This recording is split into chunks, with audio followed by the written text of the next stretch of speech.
दर्द Bharat news channel पे आप सभी दर्शकों का बहुत बहुत स्वागत है। मैं हूं गौतम राड़े सागर और आपके सामने उपस्थित हूं लेकर कार्यक्रम जिसका नाम है उड़ान सोच की। और उस उड़ान सोच की तहत तहत आज हम जिस मुद्दे पे बात करेंगे, वो जो मुद्दा है वो मुद्दा देश के देश का जो लोकतंत्रात्मक शासन प्रणाली वाला देश है हमारा भारत। जो लोकतंत्र यहाँ प्रचलित है। लोकतंत्र की स्थापना के लिए बड़े लंबे संघर्ष किए गए हैं।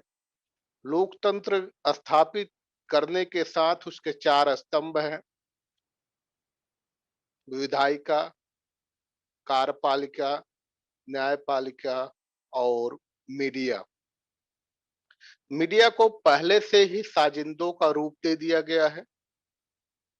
न्यायपालिका के जो निर्णय आ रहे हैं, कहने की आवश्यकता नहीं, तकरीबन हर व्यक्ति को ये बात समझ में आ जा रही होगी कि न्यायालयों में चल क्या रहा है।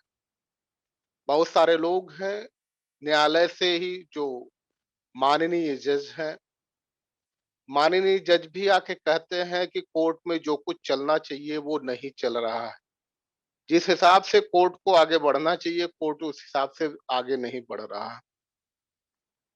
और रही कार्यपालिका की बात, कार्यपालिका में आईएएस बहुत ही महत्वपूर्ण रोल अदा करता है। आईपीएस बहुत ही महत्वपूर्ण रोल अदा करता है। एक यूनियन पब्लिक सर्विस कमीशन बना करके जिसके तहत पूरे देश के देश स्तर पे टैलेंट तलाशे जाते हैं और उस टैलेंट के आधार पे कई चरण के एग्जाम होते हैं। प्रीलिम के एग्जाम होते हैं, प्री जिसको बोलते हैं, प्री के एग्जाम होते हैं, मेन के एग्जाम होते हैं, फिर इंटरव्यू के एग्जाम होते हैं।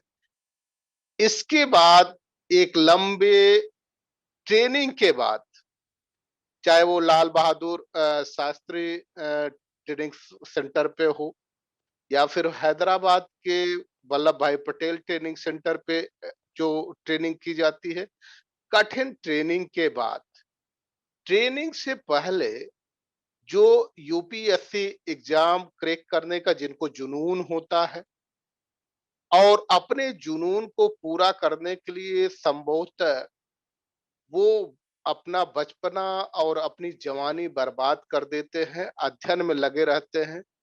और उस अध्ययन में कब वो सो जाते हैं, कब वो खाना खाते हैं, उसकी उन्हें चिंता नहीं रहती। कब उन्हें जगना है, क्या-क्या तैयार करना है, इस बात की चिंता उन्हें ज़्यादा रहती है और इसी बात के लिए वो ज़्यादा चिंतित भी रहते हैं। और इसके बाद वो लोकतंत्र का एक बड़ा मजबूत स्तंभ है कार्यपालिका। लेकिन इधर जब से अब स्वतः स्वयंभू सरकार, स्वयंभू इसलिए कह रहे हैं, चुना तो लोकतंत्रात्मक शासन प्रणाली के जरिए, चुनावों के जरिए चुना गया है। और स्वयंभू हम इसलिए कह रहे हैं कि वो अपने चरित्र स्वतः लिखती है और ये बताने की कोशिश करती है कि वो एक आदर्श सरकार है, ईमानदार सरकार है और काम करने वाली सरकार है। काम करने का जो पैमाना उस सरकार ने निर्धारित किया है, वो पैमाना निर्धारित ये किया है कि किस तरह से सीबीआई वर्सेस सीबीआई कराया जाए, ईडी वर्सेस ईडी कराया जाए, supreme court versus supreme court कराया जाए और किस तरह से कार्यपालिका बनाम कार्यपालिका कराया जाए और किस तरह से मीडिया को साजिंदा बनाया जाए, उस पे काम करती रहती है, उस पे पूरी तरह से सक्रिय रहती है। और उसी सक्रियता को उसने पूरे देश के सामने बताने की कोशिश ये की कि वो सरकार बहुत सक्रिय रहती है।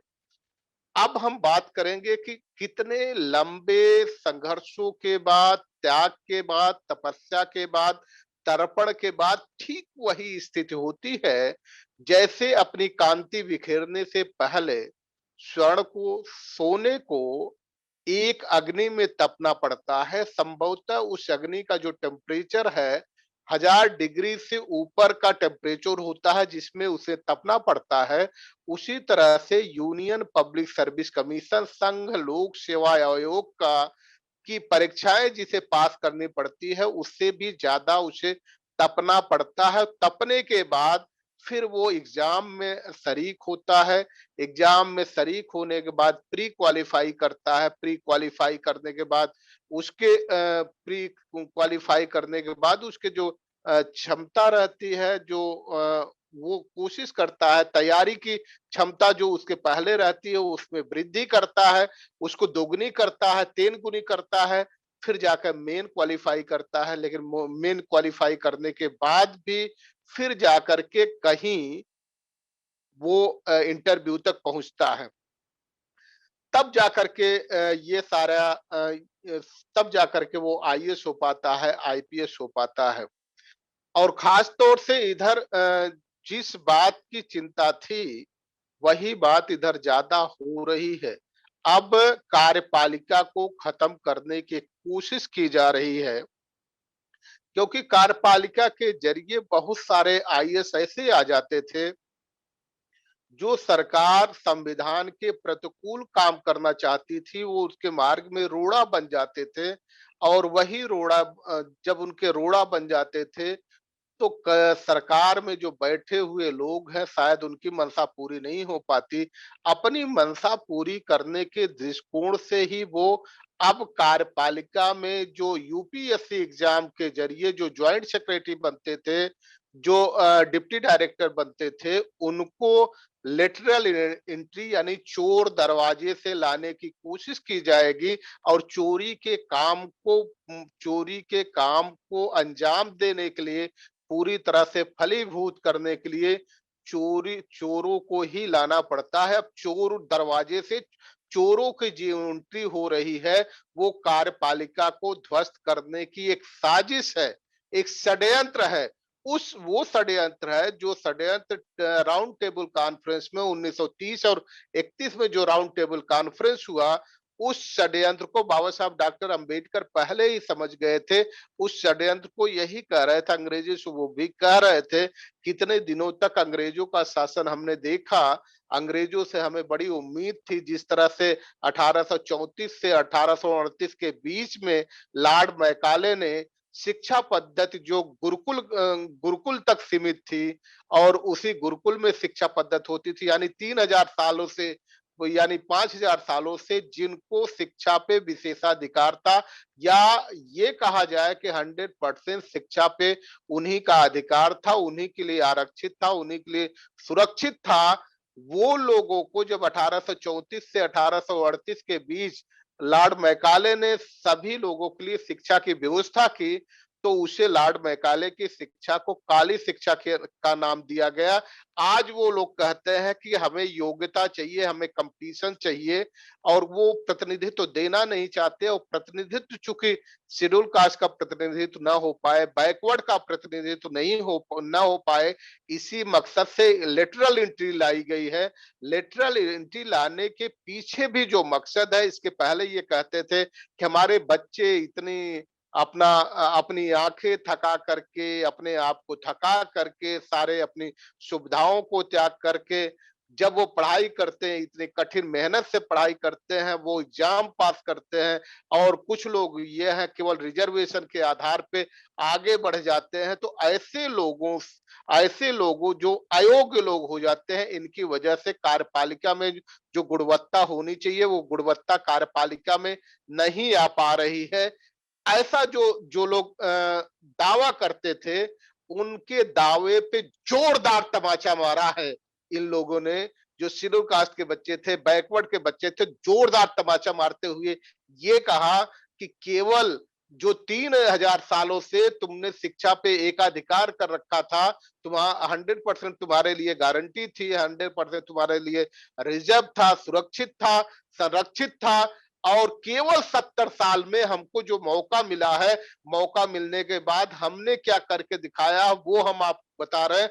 अब हो क्या रहा कि शेड्यूल कास्ट के लड़के टॉप कर रहे हैं, बैकवर्ड के लड़के टॉप कर रहे हैं। वो जनरल में जिनको जनरल न कहिए, उनको नॉन रिजर्व कैटेगरी में चले जा रहे हैं, क्योंकि ये क्राइटेरिया निर्धारित किया गया था। इसके ऊपर जो शेड्यूल कास्ट के लिए, बैकवर्ड के लिए कट ऑफ लिस्ट बनाई गई थी, उससे ऊपर अगर वो आ जाते हैं तो वो नॉन रिजर्व में जाएंगे। लेकिन नॉन रिजर्व में ये लोग ना पहुंच जाए, उसी तरह से साजिश शुरू होने लगी थे।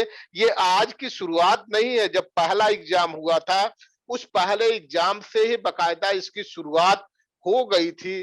और उसी शुरुआत की किस तरह से साजिश की जाती है, दो उदाहरण आपके सामने रखना जरूरी है। और दो उदाहरण रखने के बाद जो योग्यता योग्यता चिल्लाने वाले लोग हैं, उनके मुंह पर किस तरह से तमाचा मारा जाता है, किस तरह उनको बताया जाता है कि तुम्हारी साजिशें क्या हैं, किस तरह से तुम साजिशें करते हो, किस तरह से रोकने की कोशिश करते हैं, उस तरह से हम नाम देंगे एक अच्युतानंद दास।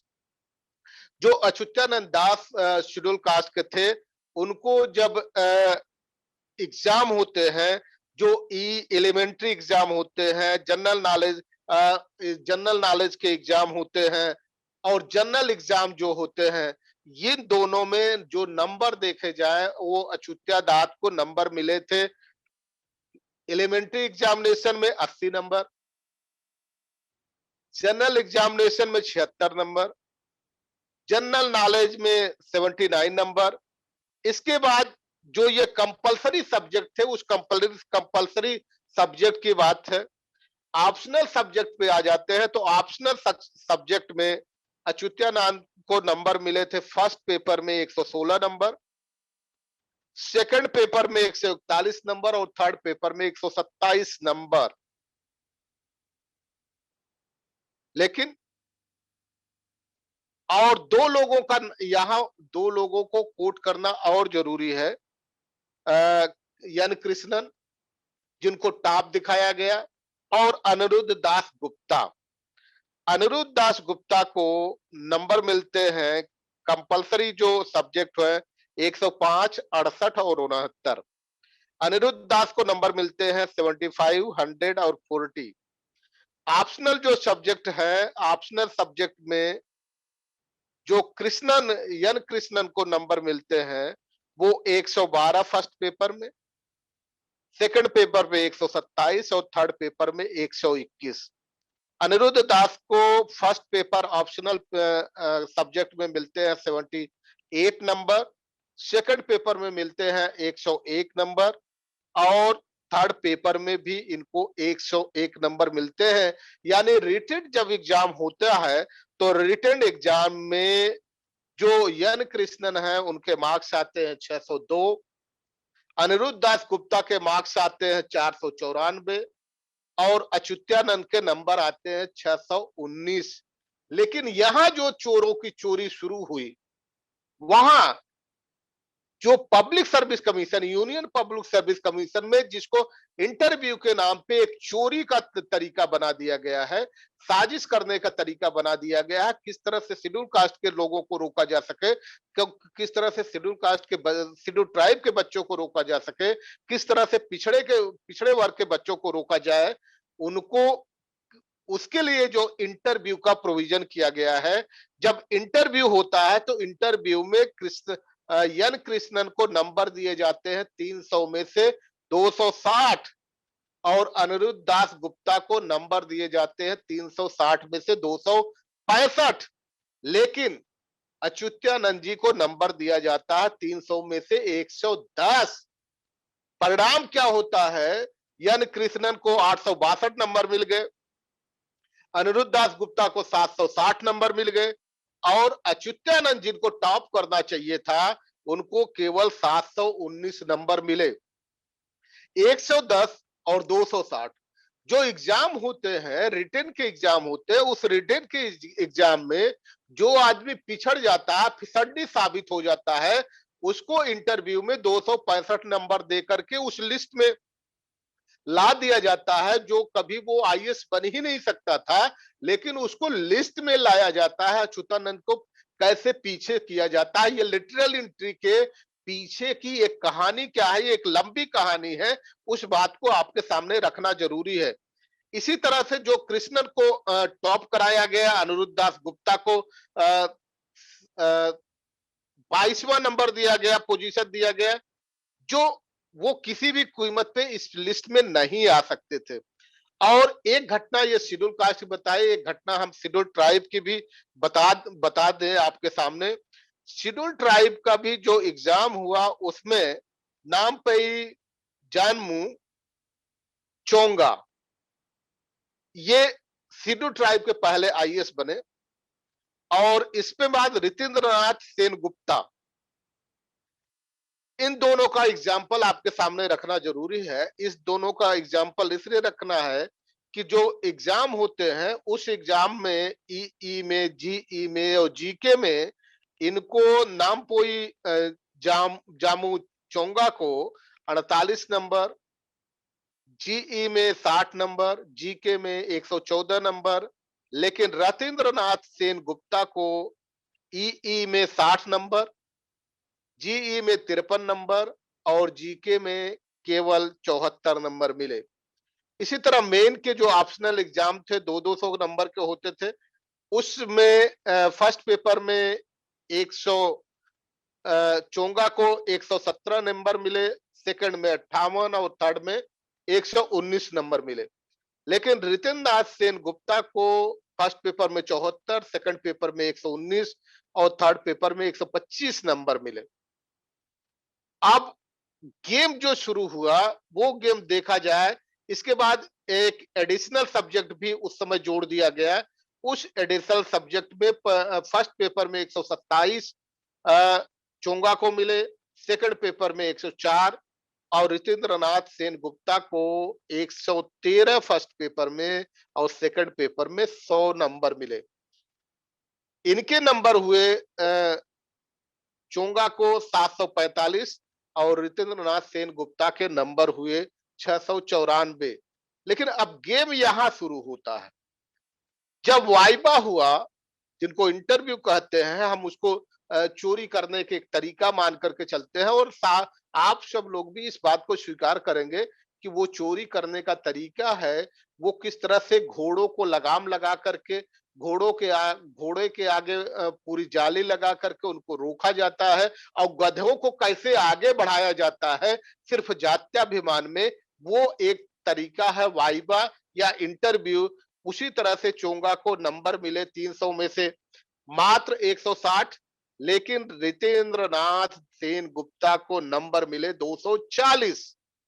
अब ये देखना है कि अगर इंटरव्यू को हम मान ले तो जिस लड़के का जीके बेहतर होगा वो इंटरव्यू हमेशा बेहतर करता है। अब चोंगा को केवल 907 नंबर मिले और इनको रितेंद्रनाथ सेनगुप्ता को 943 नंबर पहुंचा दिए गए। इससे पेट नहीं भरा, अब बैकवर्ड के साथ जो सबसे बड़ा गेम हुआ वो उसको देखा जाए कि बैकवर्ड के जो 7 लड़के सेलेक्ट हुए थे 2015-16 में ओबीसी के लड़के, उनको सर्विस से निकाल दिया गया। कारण क्या बताया गया? 120 लड़कों को निकाला गया, 2016 में 314 लड़कों को निकाला गया और 2017 के में 38 लड़कों को।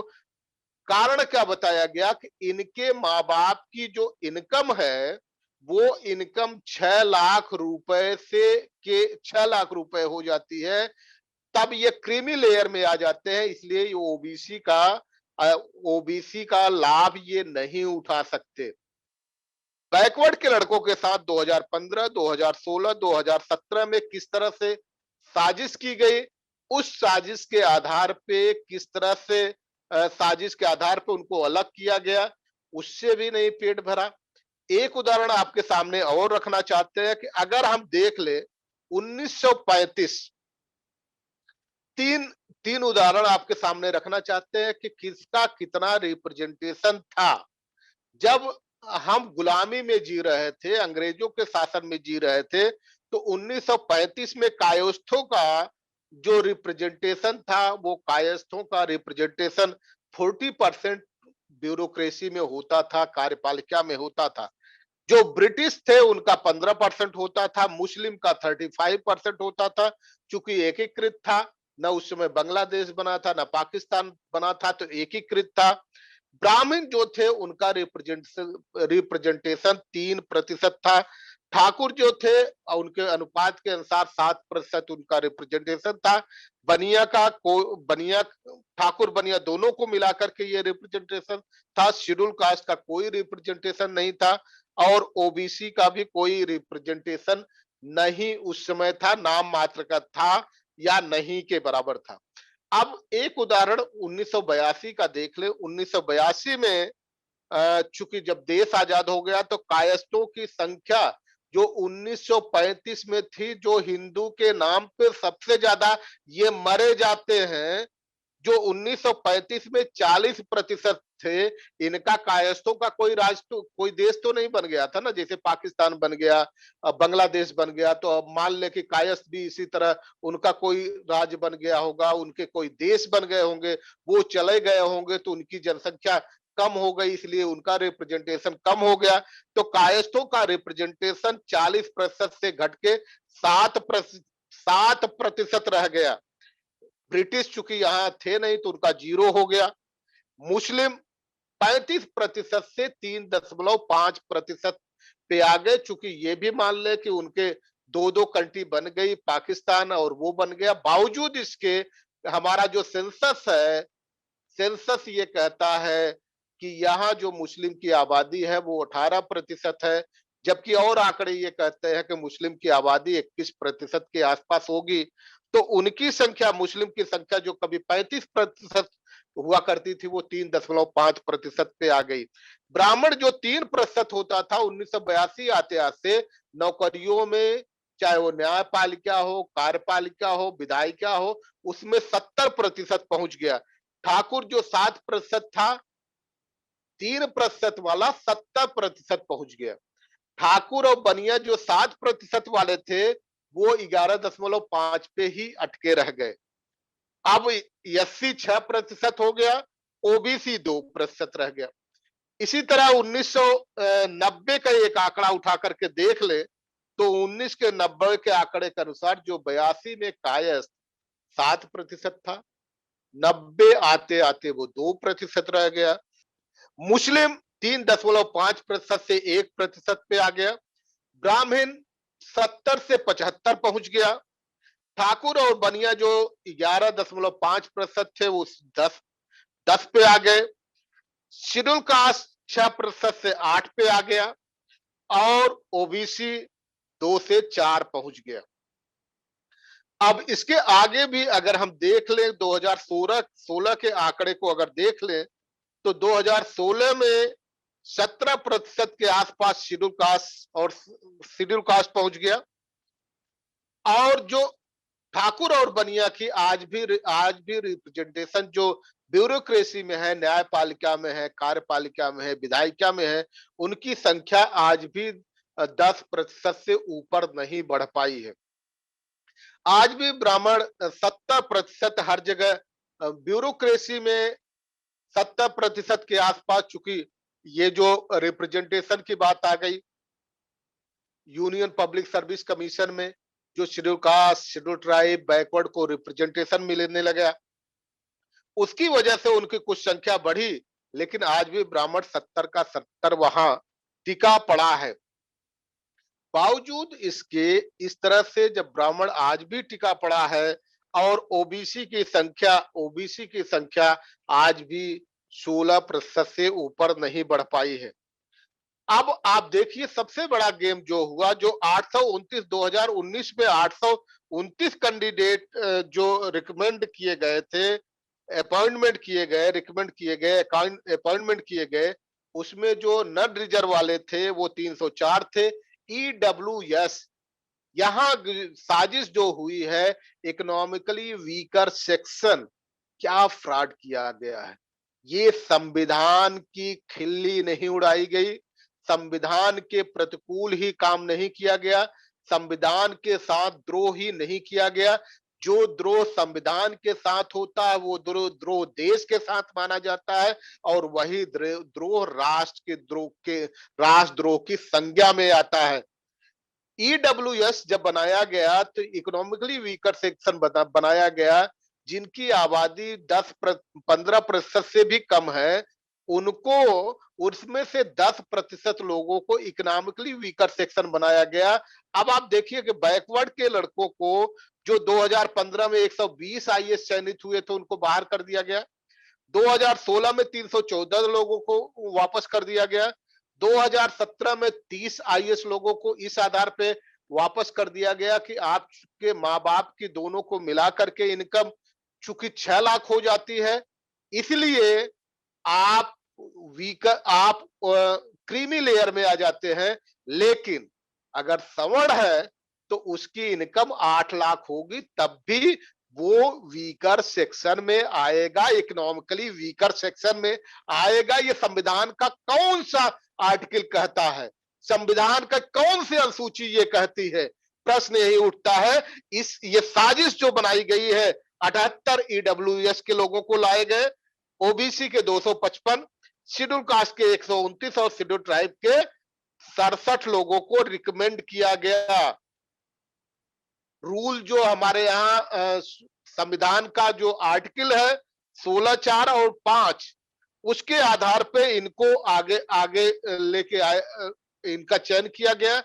लेकिन अब यहां जब लेटरल एंट्री होती है तो लेटरल एंट्री का मतलब यही होता है कि ये चूंकि जो शेड्यूल कास्ट के लोग, बैकवर्ड के लोग, शेड्यूल ट्राइब के लोग आईएएस बन के जाते हैं, ये जब सरकार गलत काम कराना चाहती है, संविधान के प्रतिकूल काम कराना चाहती है, देशद्रोह का काम कराना चाहती है, राष्ट्र को छिन्न भिन्न करने का काम कराना चाहती है, तो वो कभी भी काम नहीं करते। इसलिए सरकार लेटरल एंट्री के जरिए शेड्यूल कास्ट के लोगों को, शेड्यूल ट्राइब के लोगों को, बैकवर्ड के लोगों को कार्यपालिका में नहीं आने देना चाहती है, क्योंकि वो साजिश करना चाहती है। इस साजिश को आप सभी को समझना चाहिए, इस साजिश से निपटना चाहिए। और महत्वपूर्ण विभाग किसको किसको दे, जब लेटरल एंट्री के जरिए शुरू शुरू में 9 लोगों को जब ज्वाइंट सेक्रेटरी बनाया गया, और ज्वाइंट सेक्रेटरी कौन बन पाता है? जो अपने स्टेट में अपने कैडर में रहता है, वहां ईमानदार रहता है, ईमानदारी की उसकी छवि रहती है, मेहनत की छवि रहती है, बेहतर प्रसिद्धि पाए रहता है, समाज सेवा में उसका योगदान रहता है, समाज की प्रगति में योगदान रहता है, तब जाकर के वो केंद्र में जाता है और ज्वाइंट सेक्रेटरी के जाप पे, पद पे वो काम करता है। लेकिन यहां क्या किया गया? लेटरल एंट्री के जरिए चोर दरवाजे से काकोली घोष को लाया गया। और आज जो 3 कृषि कानून जिसको किसान कह रहे हैं कि ये तीनों काले कानून हैं, ये काकोली घोष इसकी मैन्युफैक्चरिंग किया है। इसकी अगर ये कहे कि अधिष्ठाता इस बिल की अगर कोई है तो वो काकोली घोष है। इनको विभाग दिया गया है agriculture corporation and farmer welfare, agriculture corporation. अब दोनों विभाग इसी तरह से जोड़ा गया है। इसीलिए ये सारे किसान ये कह रहे हैं कि भाई आप ये बताइए, इसमें ट्रेड प्रमोशन की बात है, यहाँ किसानों के लाभ की क्या बात है? ये पहला जो उन्होंने प्रोविजन रखा है, जो फार्मर्स हैं उनके प्रोड्यूस को डेवलप किया जाएगा, प्रमोट किया जाएगा और व्यवसाय किया जाएगा, कॉमर्स में लाया जाएगा, उसका मार्केट की जाएगी। तो उसमें किसानों का लाभ कहाँ, व्यवसायियों का लाभ दिखता है। दूसरे अंबर दुबे, अगर अंबर दुबे नहीं आते तो सिविल एविएशन में जो फ्लाइट्स बिक रही है एयर इंडिया की, और जो हमारे एयरपोर्ट बिक रहे हैं, वो शायद नहीं हो पाते। इसी तरह अरुण गोयल जो कॉमर्स में आए हैं, राजीव सक्सेना इकोनॉमिक अफेयर के, Sujit Kumar Vajpayee environment forest climate change के, सौरभ मिश्रा फाइनेंस सर्विसेज के, Dinesh Dayanand Jagdale new and renewable energy, Suman Prasad Singh road transport and highways, Bhushan Kumar shipping. अब जितने भी पोर्ट बेचे जा रहे हैं, जिस तरह से शिपिंग कारपोरेशन को पूरी तरह से निजी हाथों में देने की कोशिश की जा रही, ये सब इसीलिए आए। जब इससे भी पेट नहीं भरा तो 40 डिप्टी डायरेक्टर बनाए, अभी फिर पद भरे गए हैं लेटरल एंट्री के जरिए। तो ये देश किसी भी कीमत पे संविधान के प्रतिकूल जो यूपीएससी का एक क्राइटेरिया है, वहां से कार्यपालिका में लोग जाएंगे, ब्यूरोक्रेसी में जाएंगे, संविधान के प्रतिकूल देशद्रोह का काम करने वाले लोगों को, राष्ट्र को छिन्न भिन्न करने वाले लोगों को ये देश बर्दाश्त नहीं करना चाहिए। इस देश को संविधान बचाने रखने के लिए, लोकतंत्र को बचाए रखने के लिए आगे आना चाहिए। तभी ये देश बच पाएगा। जब देश बच पाएगा, संविधान बच पाएगा, लोकतंत्र बच पाएगा, तभी सभी लोगों के अंदर भाईचारा बना रहेगा, भाईचारे के विकल्प बने रहेंगे, उनके जीवन में प्रगति करने के मार्ग प्रशस्त होते रहेंगे। अगर इसी चोर दरवाजे से यूपीएससी के लिए लोग आते रहेंगे तो निश्चित तौर पे इस देश का सत्यानाश होता रहेगा।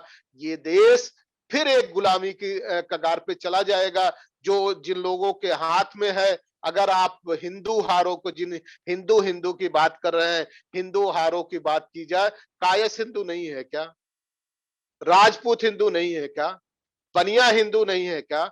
अगर राजपूत हिंदू नहीं है, बनिया बनिया भी हिंदू हिंदू है, राजपूत भी हिंदू है, कायस्थ भी हिंदू है, 40% से आज 0.5% पे कायस्थ क्यों आ गया?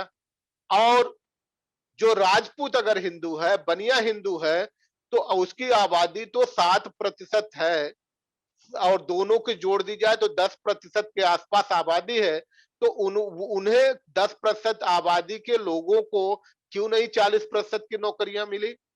क्यों केवल ब्राह्मणों को ही 75% नौकरियां मिल रही है? 90% जुडिशरी में वो जा रहे हैं, न्यायपालिका में वो 90% जा रहे हैं। कौन है अगर हिंदू?